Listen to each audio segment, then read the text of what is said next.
Ladies and gentlemen, it's time to learn how to face Mech. I know people complain about this shit all the time, so I'm just going to go through a game here and talk to you about how it's done.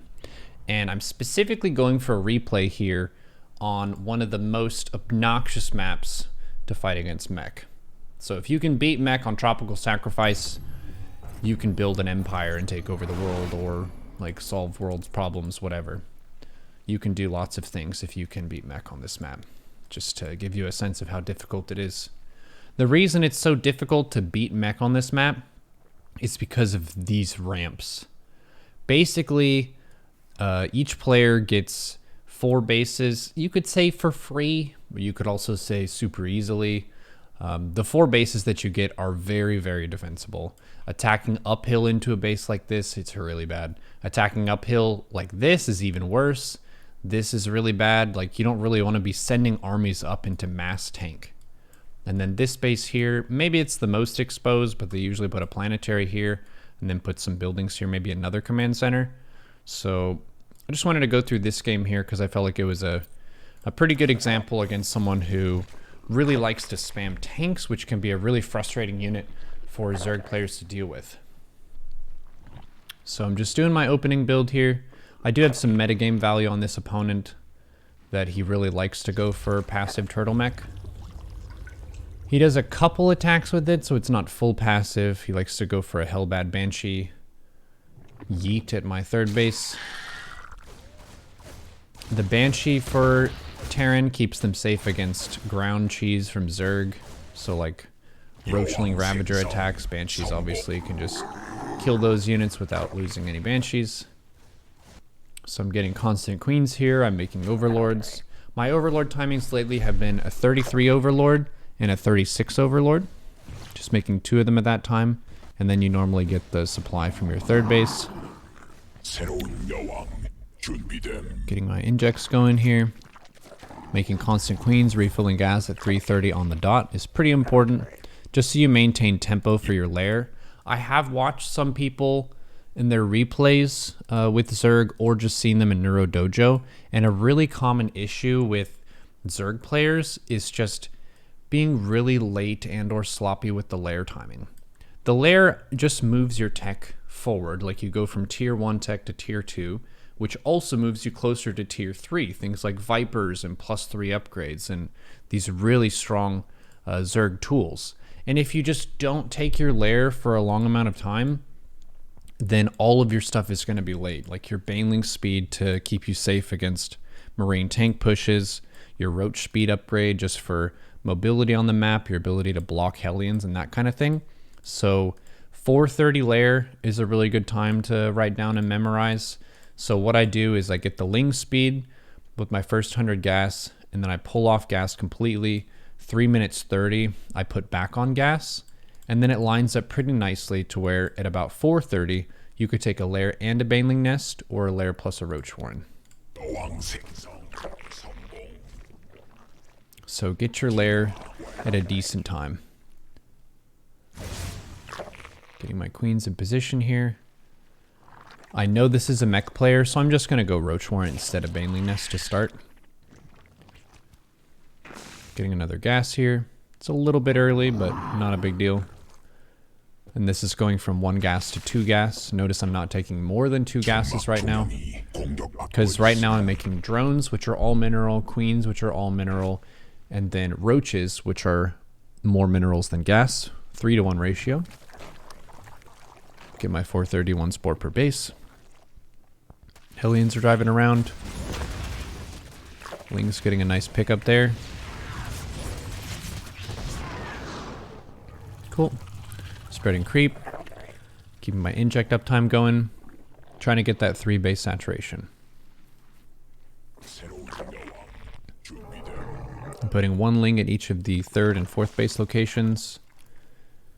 Keeping my queens ready. I've got a Roach Warren done. I inject with the queen and I make a new queen right away. Queens over time. Queens are really good. If you make a few extra queens early on, that's also fine. I think it's better to like go up to 9 queens or so than to just be super low on queens. Because if you're low on queens and then they attack you and kill your queens, you can be in a really bad spot. So I've got some queens here and some roaches. I made an overseer when my lair was done, which means the queens can fight the banshees anywhere, not just at the spores. I'm trying to defend this. Roach queen is pretty comfy defending this, but I do take some losses. Remembering to inject and make queens through the fight. And I drone through the fight there. You see the third base had 26 workers at it. That's a super important thing against these like YOLO attacks from Mech where they just shove their Hellbats and stuff at you.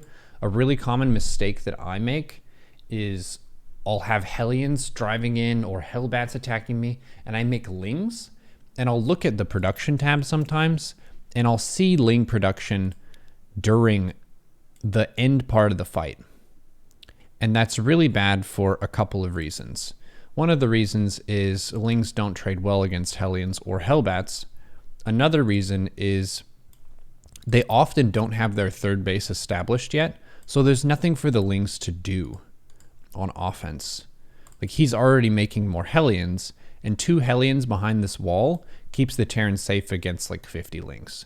Because 50 Lings are so inefficient breaking through these supply depots that if SCVs are pair and there's even 1 Hellion here, you can't deal damage. So basically I want to make as few Lings as possible and I want to make as many drones as I can.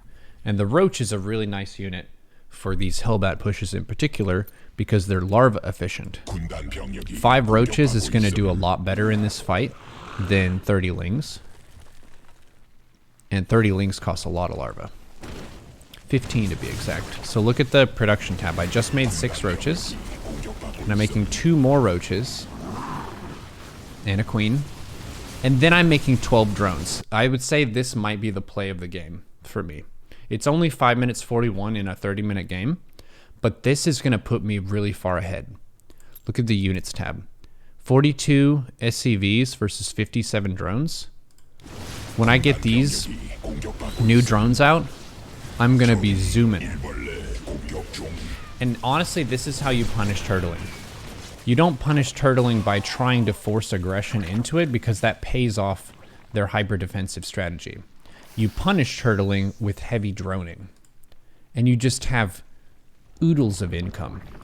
You're just making so much money. I just want to look at the income tab here for a little bit. 63 workers. We're about even on gas, but I'm making a lot more minerals than them over time. And every second that I have more of a mineral income, that means I'm faster to my first max out. I can afford more expansions and stuff. And I'm also building a bank to remax. So I'm just staying ahead here. And I'm capitalizing on a 3-base setup while my opponent hasn't even gotten their 3rd landed yet. So I'm expanding up this way. And notice that I didn't swing back right away with my roaches. The reason I just kept my roaches at home was because if I go across the map, the banshees are just going to kill them. Like, yes, maybe I kill 4 SCVs, but killing 4 SCVs for 6 roaches is not worth it. That would just give these banshees a bunch of free value. So I'm killing rocks. Nice little job that the roaches can do at home. I'm droning my 4th base for minerals before gas. And I'm getting double upgrades. Ranged and Carapace to improve my Roach Ravager. Also getting a Bane Nest and an Infestation Pit. So getting lots of these tech pieces. Increase my options, make my army more diverse and dangerous. I have an Overlord just pooping in this general area. Viking is going to kill it though. But I have 76 workers now. Banshees are harassing a little bit. Could have had a spore a little bit earlier there. That's a mistake from me. 4 banshees. This is kind of rare. Players don't normally do this. So even though they knocked my worker count down a little bit, I did still benefit from that 77 worker economy for a while, and I am pretty ahead. I'm ahead in supply. I'm ahead in workers still. I have 10 workers on the way. My production tab is also more full than my opponent's. This is an early thing that I noticed about like macro gods back in Wings of Liberty and when the game was younger, where people didn't really have these tightened out strategies and styles. It was more of just a sandbox of like players are doing random shit in wings. And one of the things that was really cool was players who are stronger at macro, they would just be able to have more things cooking up at a time. Like I think about this a little bit like managing things in the kitchen where you've maybe got something on the stovetop, you've got the rice cooker going, you've got something like in the oven as well. You've got a bunch of different processes running at once, and that can allow you to have a much more complex and delicious meal. Similarly, if you want to have delicious and complex macro, just by unlocking more tech is going to make you more annoying and more dangerous to your opponent, and also less exploitable to them just hard countering one thing. Because if you're just making one unit, they can just make the counter units to that and you're kind of fucked. But if you have different kinds of tech unlocked, like I have a little bit of Banes for some burst damage. I have double upgrades going. I have Burrow going just so I can be really obnoxious and delay bases and stuff. And whenever these Banshees are attacking me, that's a good time to push with roaches. So the reason I pushed now, but I didn't push earlier, was I only had 6 roaches. That's not really a big threat. Now I have 17 roaches with speed, which means that when the Banshees do finally get over here, the roaches can run home and I really won't lose that many of them. So I'll just show you what that situation ends up looking like. But because I saw 4 Banshees, I thought, okay, they probably don't have as much gas and tanks, which is true. There weren't really tanks on the map at all. So the roaches get to just conquer this area, destroy some stuff. Now the roaches can run around.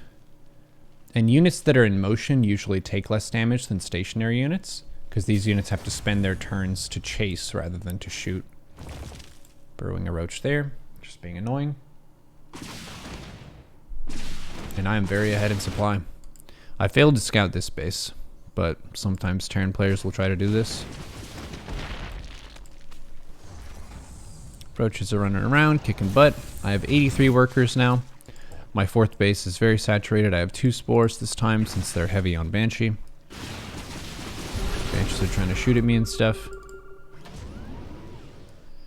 And whenever you're playing against Turtle Mech, being patient is going to be really high percentage for you and just not getting overly tilted by it.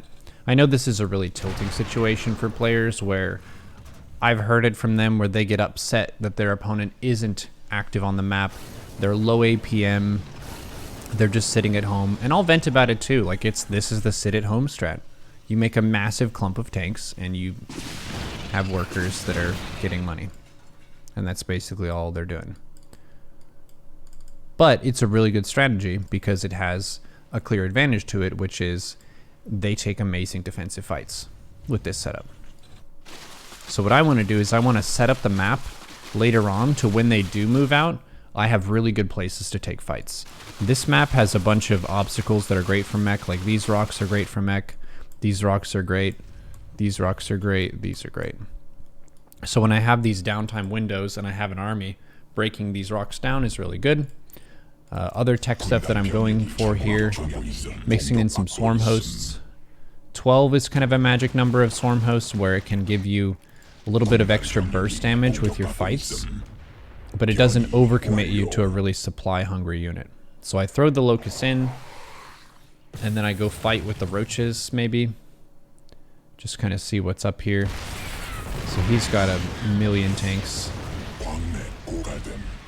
And because it's walled off, I'm deciding not to go in with the roaches. Just getting a little bit of chip damage there. And the chip damage against mech is more likely how you're going to be getting ahead and winning than just outright crushing them in a main fight. Especially if they're just sitting on their perch on the high ground like this. Aside from this hidden base, which is a very good gamble that they took, they really don't have much going on. They have no map presence at all. I have burrowed units at their expansion locations, so these are all going to be delayed. I have creep outside their base. So looking at the map here, the creep is like 75% across the map into their territory, which is fantastic. That means I know anytime units move out, I can defend stuff, I can block with my roaches, and I can also take a fight, say here, if they decided to move out and attack me. I could take a fight and lose my army and I have a bank that I could remax with Roach Ravager or something by the time they got to my side of the map, and I could fight them again. So I have the ability to fight with 2 armies, and my opponent does not. So I'm just getting chip damage here. Swarm Host chip damage, and the Roach Ravager supports the Swarm Hosts, so the army doesn't go out and kill them. And having Burrow with the Swarm Host is really nice too, because they don't necessarily know where your Swarm Hosts are. Look at my opponent's vision right now. My opponent has almost no vision on the map at all, and that's great for me. They don't know where my Swarm Hosts are. They don't know if I moved them after I threw that last Locust Wave and maybe my Swarm Hosts are here. Maybe they're here. They have no knowledge of that at all. So all they can do is spam tanks and sit at home, and I get to just do whatever I want and keep getting chip damage while I'm mining more from the map. I've got 80 workers, they've got 82, but I'm splitting it between more bases, which means I have more optimal mining.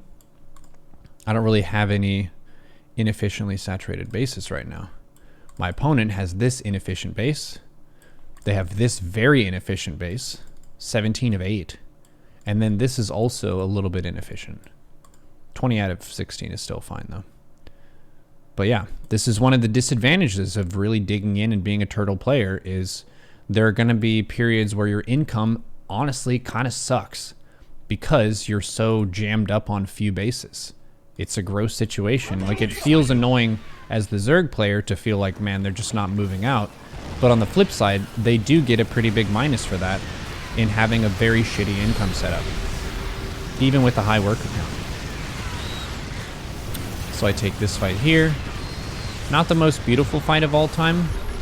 If I could backseat myself a little bit, just mixing in 2 Vipers here and putting like 2 Blinding Clouds would be pretty clutch. That would be very high value. But it's fine. Units lost tab. I'm actually being more efficient than my opponent, which is amazing. Against Turtle Tank. We just killed an orbital with the Swarm Hosts. And because the tanks deal splash and friendly fire, when you throw locusts onto a building and the tanks shoot the locust, they also shoot the building. So he actually shot his own orbital and helped me kill it. Another reason why Swarm Hosts are pretty good against tanks. Friendly fire. So now I'm mixing in Banes. And the reason for Banes as a follow-up to Roach Ravager Swarm Host is because Roach Ravager Swarm Host, all of those units are really supply hungry. They require a lot of supply with not much mineral and gas in each supply. Baneling is like the polar opposite, where Banelings are only half a supply, the supply of a Zergling, but they have so much damage. They really destroy Hellions and Hellbats, and they're even not that bad against like running them into tanks. It's not the worst thing in the world to run them into tanks. They also deal bonus damage to buildings. It's just a way to basically spike up your army value whenever you're kind of capped out on supply. So I have 22 Banes, 11 Corruptors, 12 Swarm Hosts, 6 Queens. It is pretty noteworthy that I don't have a super high Queen count right now. If you do have 12 Queens or something really high, and they're not really making Starport units, like he's just making some Liberators, having that many Queens can sometimes weaken your main army. So here I just have Inject Queen in the main, Inject Queen at the natural, Inject Queen at the third, and these are not on a hotkey. And then I have these Queens here on a control group, and they're spreading creep and injecting the base. So I'm just trying to continue to get chip damage. Keep upgrading stuff. I'm getting +3 armor, +2 melee. I already have +3 range done. The range attack upgrade is the one that I prioritize the most because I wanted to buff my Swarm Hosts. And then the Corruptors. Getting a kill on that base. Fantastic. And then once again, even though the opponent has more SCVs than God, their income is worse than mine. I have 20 fewer workers than my opponent, and I have more money coming in for both minerals and gas because they are turtled. Turtling sucks for getting really good efficiency for your mining. He's got this base. This base honestly is the saving grace of the play of this game for them. If I found this base earlier on, they would have ran out of money a lot sooner. So that's a mistake on my part of not kind of sniffing that out and being like, how do they still have so much money? This would be the reason. They took this base pretty early, and this is where they're throwing all their mules, which is smart. This Ling was a really good play. I've got creep at these bases now. The swarm hosts have just been a consistent thorn in the opponent's side. Knocking down a planetary. +3 attack locusts are super high damage. 13 damage for each attack. Pretty baller. Mixing in more Banes and stuff now. More Ling Bane. More Roaches and Banes. Man, I can't believe this base, dude. I need to check this base location. This is a PSA. There's a plateau base here. You need to make sure you scout it in some way, shape, form, or fashion. So now I'm running in with Roach Bane Swarm Host. And I can basically pull back whenever the locusts are done. Or I could just go in. Cyclones are cute, but they're a pretty beatable unit.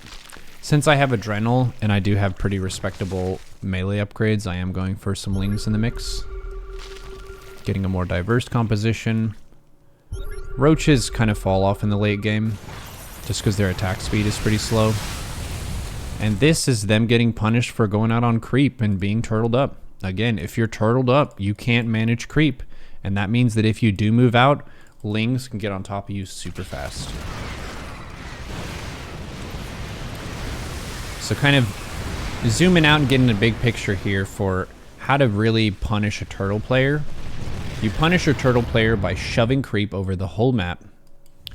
You punish a turtling player by getting chip damage with your swarm hosts and just doing Bane run by and taking trades with the locust of your swarm host. And then getting these base delays. So they're always strapped for cash. They're always kind of like, I don't really have that much more money to be able to be aggressive with my army spending. If you want to theory craft like an alternative army that you could have here, a Roach Hydra Viper army could do similar stuff if you feel more comfortable with that. Like instead of trying to mix in Spire units and what have you, and just like abducting tanks into your Roach Hydra. I've made videos on this before where you can have Roach Hydra army, hold position it, and then have some Vipers over it, just abduct stuff into it, and it's like pulling it into the pit of spines and it just dies instantly.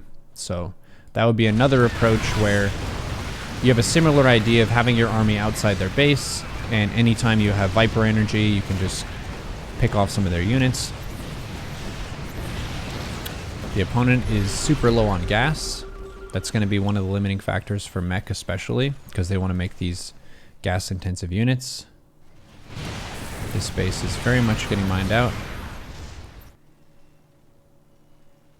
Could have hassled this base a little bit better, but it happens. They don't even know that these swarm hosts are burrowed here. You love to see it. I finally found this base a full 12 minutes after it was taken. Trying to drag units into tanks. We have a massive bank. 8.5k, 5.6k. Beautiful. And these are +3, +2 mech units, so it's pretty ouch. Cyclones are pretty good at killing Vipers. The Swarm Host Locust Flank. Holy tanks, Batman. There's a Thor and it's all tanks. 21 tanks. Then they pulled the goalie. They don't have any tanks at home. So what am I making now? Broodlords. Some of them. And these swarm hosts are still here. Still getting value.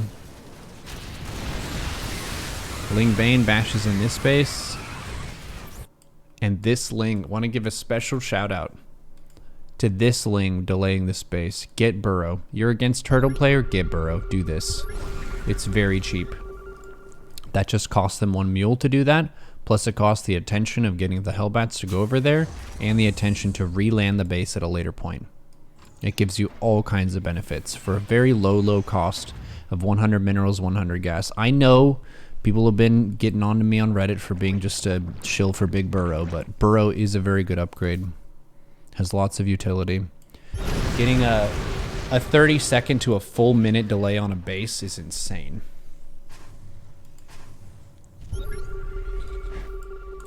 And we're just gradually chipping away at them. Units lost is about even, but I've had more efficient income like we pointed out before. I'm getting more value from the bases that I have and more value per worker because I have map dominance. My opponent is playing up on their perch, hiding in a corner up against the ropes. And I get to basically do whatever I want and just have an army outside their base. I'm trying to stack these up a little bit so they can fire together.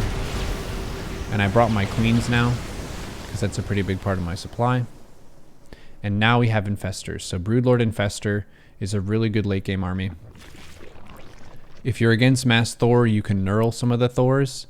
And it's pretty hard for them to focus on both the Broodlords and the Infestors, because the Infestors can be burrowed underneath the army, which is above the Broodlords. So we've got 3 layers here. In the underground layer in the basement, we've got the Infestor. At the ground level, we have Lingbane Queen. And upstairs, we've got the Broodlords. So we've got a pretty stacked army.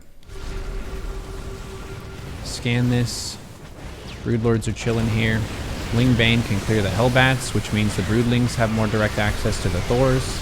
We Neural the Thors. And then now I have 3/3 Thors. Or 3/2 Thors. And you can cause these to attack each other, like if you attack click the Thors while you control them. You can cause them to have a feud amongst each other. And that was an insanely good fight for me. Now they have these bases under attack. They have almost no money. This is their one good base. This base is mining out. This base is pretty much dried up. This base is just a shell of its former self. This one's totally empty. And we've got Lingbane, Broodlord, Infestor, Queen. Just continuing to chip away at them. Continuing to take these bases and take the gases. I just made a bunch of spines here, because why not? You've got 8k minerals. Just spine up a base. It makes it Hellion proof, and if they do push up with their army, it takes them a lot more time. If they go Mass Viking against your broods, you can do some fungals. You can also do fungal and mix in some corruptors. I don't think I even made a Hydra Den this game. Yeah, this was without a Hydra Den. You can play Hydra Lurker against Mech. It's pretty difficult because tanks are a counter to Lurker. But yeah, this was basically a big picture look at a game against Mech on probably the best map for Mech. Another map that's really strong for Mech is Stargazers. Basically any map where Terran gets 4 bases for free, they can play this passive tank style. So if they are going for the passive tank style, don't just try to ram in a tier 2 Zerg army into them. It will die every time, and it's going to be bad, and then you're going to get frustrated that they get to play a turtley style and AFK at home. But really, you paid them off for their defensive style by attacking into them. Just get chip damage. Put burrowed units at their bases. Get 80+ drones. Make sure your mining is efficient. Get 3/3 upgrades. Get hive tech. Inject your bases. Like, do the macro stuff and establish map dominance to win. You can beat Turtle Mech players. I know it's annoying, but take it as a practice to hone your resilience and your perseverance through an obnoxious situation in StarCraft 2. This is a public service announcement for the Zergs out there who rage against Turtle Terrans.